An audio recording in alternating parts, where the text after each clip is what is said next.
जैसे कि आप तस्वीरों में देख रहे हैं, पूर्व मुख्यमंत्री भूपेंद्र सिंह हुड्डा, जयप्रकाश जेपी, क्योंकि आज जयप्रकाश जेपी ने नॉमिनेशन फाइल करने के लिए उनका काफिला शुरू हुआ था। बुलबर्ड से लेकर कांग्रेस भवन तक अभी पहुंचे। हजारों की संख्या में लोग हैं। चौधरी भूपेंद्र सिंह हुड्डा पूर्व मुख्यमंत्री वो भी मौजूद हैं, उनके साथ बहुत सारे लोग हैं और सारे के सारे एक तरह से यहाँ पर कांग्रेस भवन पहुंचे हैं। कांग्रेस भवन से जैसे ही वो होगा उसके बाद नॉमिनेशन फाइल करेंगे और यहाँ पे बहुत सारे कांग्रेसी कार्यकर्ता, नेता, सभी लोग यहाँ पर मौजूद हैं। आप देखिए एक गाड़ी तैयार की है, उस गाड़ी के अंदर जैसे कि गाड़ी के ऊपर एक तरह से बग्गी तैयार किया गया, उसी बग्गी में एक तरह से कांग्रेस पार्टी के कार्यकर्ता, नेता सभी मौजूद है। फिलहाल जैसे कि भूपेंद्र सिंह हुड्डा अभी यहाँ से उतरेंगे, उसके पश्चात जैसे कि कांग्रेस भवन पहुंचे हैं। बुलबर्ड से लेकर काफिला शहर से होते हुए हजारों की संख्या में लोग हैं, हजारों गाड़ियां हैं।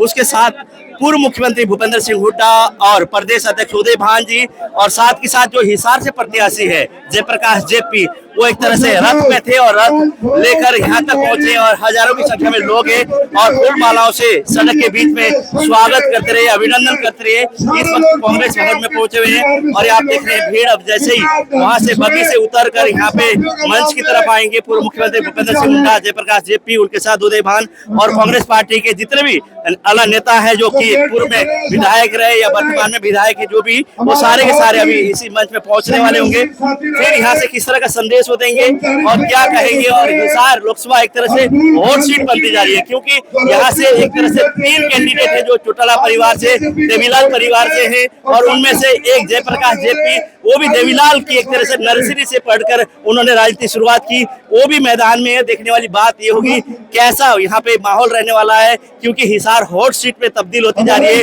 उसी की तरह से जैसे कि रणजीत सिंह चौटाला के लिए अगर बात करें तो पूर्व मुख्यमंत्री मनोहर लाल आके प्रचार करते हैं, नॉमिनेशन फाइल कराते हैं, वहीं पर भूपेंद्र सिंह हुड्डा जयप्रकाश जेपी के लिए से नॉमिनेशन कराते हैं, नॉमिनेशन फाइल कराते हैं, उनके प्रचार के लिए आते हैं। तो दो मुख्यमंत्रियों की नाक की बात हो रही है कहीं ना कहीं।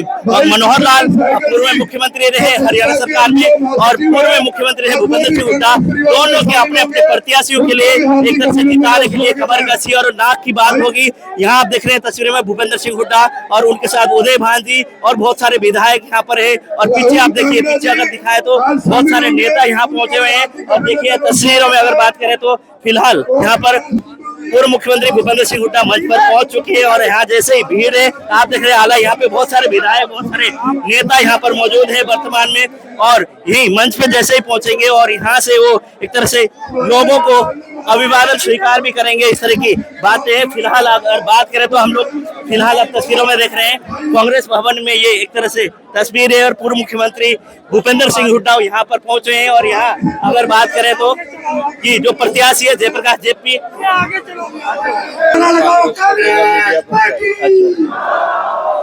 भूपेंद्र सिंह हुड्डा, अजय सुधीर भाई जी, जयप्रकाश, हिसार जिला, हिसार पार्लियामेंट, अब बैठ जाओ। निवेदन करूंगा कि वो स्टेज पर आए तो राजगुरु मार्केट एसोसिएशन के अध्यक्ष है अक्षय मलिक जी, अब्दुल खान भट्टी जी, सारे जिंदगी कर्मचारी संघ के प्रधान है और आज कांग्रेस परिवार में शामिल हो रहे हैं। अब्दुल खान भट्टी जी, ताली बजा करके इनका स्वागत करें।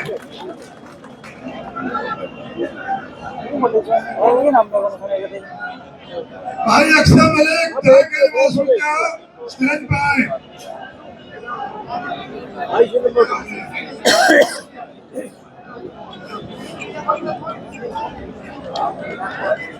भाई मोहित है जिला पार्षद, हमारा युवा साथी है और सभी उनके समर्थक है।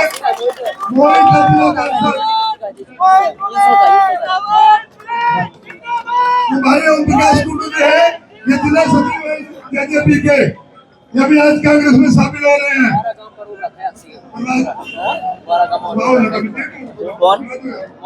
अच्छा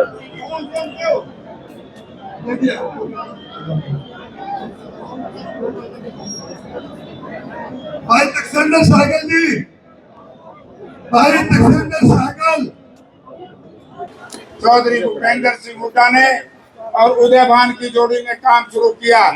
बहुत से लोग ये कहते थे क्या उदय भान जी प्रदेश चला लेंगे, लेकिन जिस तरीके से चौधरी भूपेंद्र सिंह हुड्डा के कदमों में कदम मिला करके चले और आदमपुर में छाल छुआ जी, सारा एससीबीसी साथ आ गया।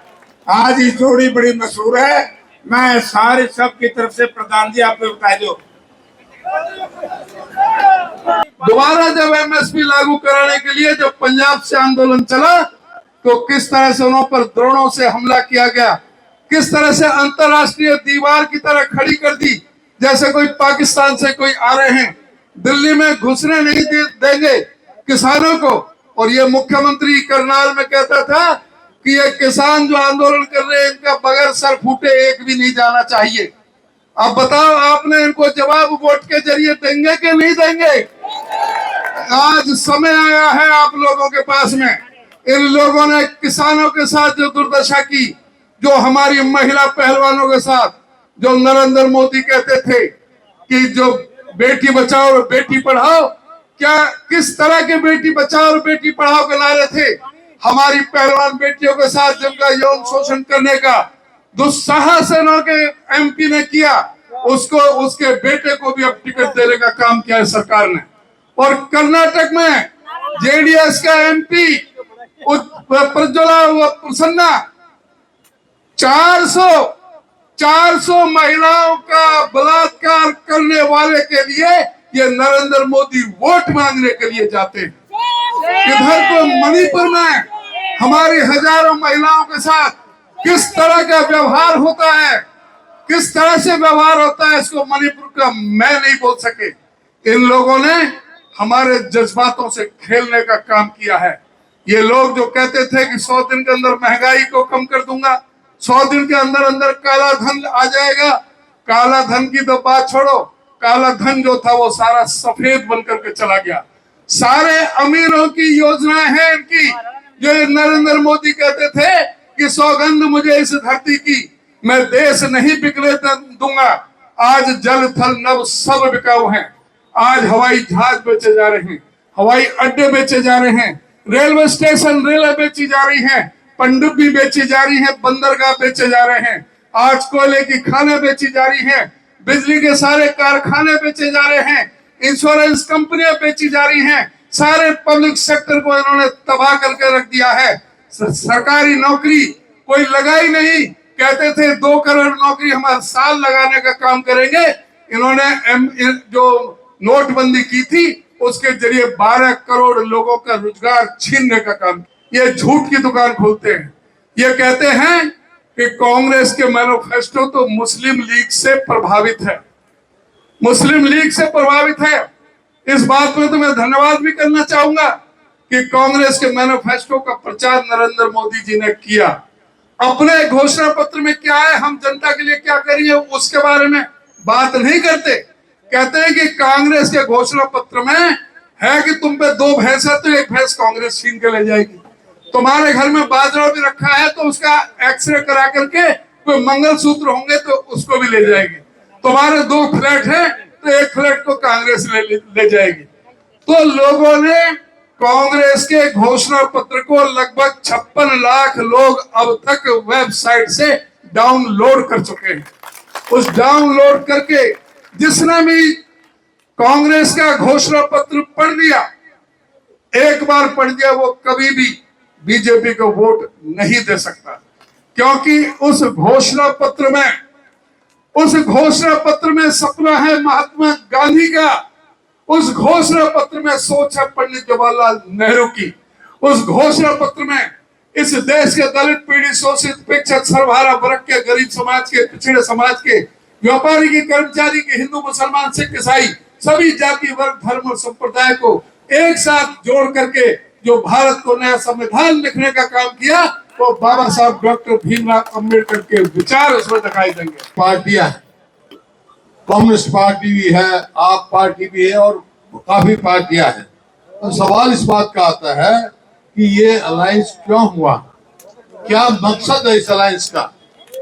आज हमारे वाम पार्टी के आदमी साथी भी मिले, कम्युनिस्ट पार्टी के भी साथी मिले, कांग्रेस के तो है। तो इनका मकसद ये है कि आज देश का संविधान खतरे में है, देश के संविधान को बचाना है और प्रजातंत्र को बचाना है। इस वास्ते ये तो सारी पार्टी अपने आप में अकेली लड़ सकती थी।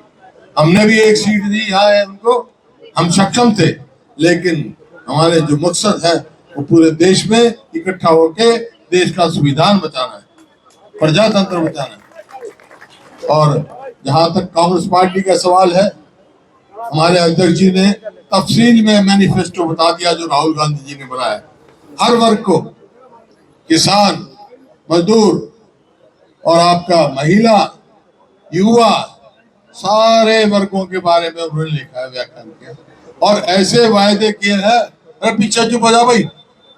ऐसे वायदे किए हैं जो वायदा निभाएंगे, किसान का एमएसपी की गारंटी देंगे और कर्ज माफी से लेकर कर्ज मुक्ति तक लेके जाएंगे।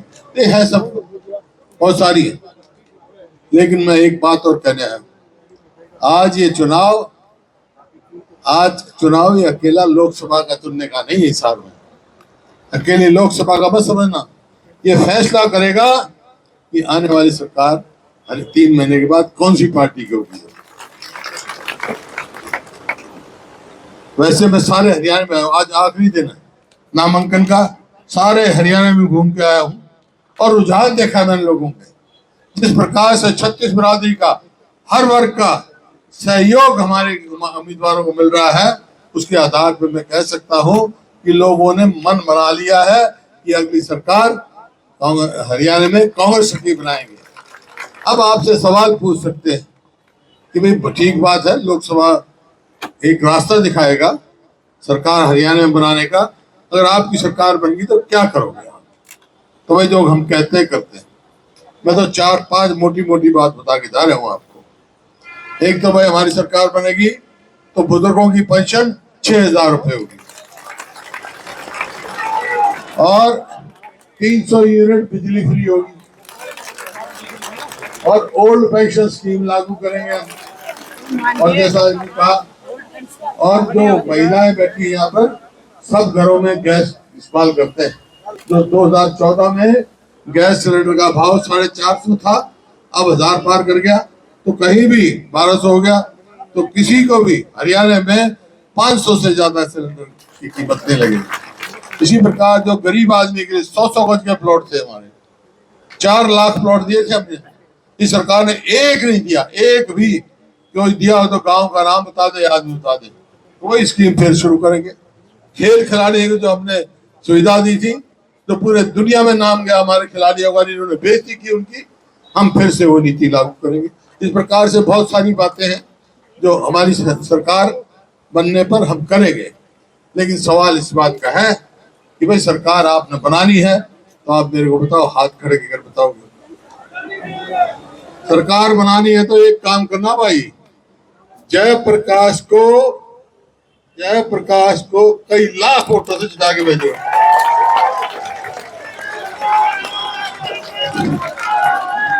यह बात, एक बात सुनो, एक मिनट, एक बात सुनो। मैं आया हूं, मैं भी आधा परिवार मेरा रहता है, तो मैं आया हूं भाई, मेरे आए हुए की तुम मानियो और मैं थारी मानूंगा। मेरी क्या मानोगे तुम मानोगे कि जयप्रकाश को लाखों वोट से जिताना, मानोगे? तो एक बात सुन लो, जयप्रकाश ने लाखों वोट से जिता दियो, थारी सरकार मैं बना दूंगा भाई। हैं?